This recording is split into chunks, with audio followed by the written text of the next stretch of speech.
Doctor to cinema actor இது எப்படி நடந்தது? இதில் வந்து ஸ்கூல் லைஃப்லேயே பயங்கரமாக வெறித்தனமாக நடிப்போங்கண்ணே. நாடகம்னாலே உங்களுக்கு நான் தான் ஃபஸ்ட்டு ப்ரைஸ் வாங்குவேன்.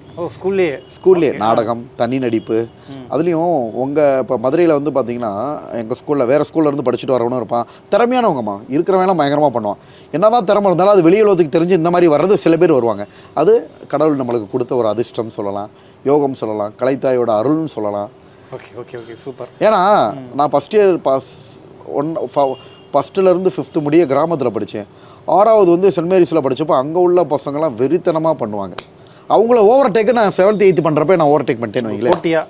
ஆமாம், பொடி தானே கண்ணு இருக்காங்க. 15 செக்ஷன் இருக்கும்.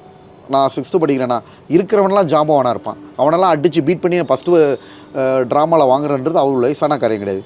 அதே மாதிரி ஸ்கூலில் டீச்சர்ஸ் டே ஒவ்வொரு டேவாக இருக்கும்.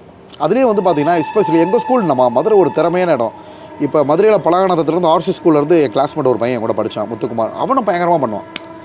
மோன் ஆக்டிங்லாம் வந்து பார்த்தீங்கன்னா ஃபஸ்ட்டு நான் 2nd ப்ரைஸ் வாங்கி அப்புறம் தான் ஃபஸ்ட் ப்ரைஸ் வாங்கினேன். ட்ராமாவில் எப்பயுமே ஃபஸ்ட் ப்ரைஸு.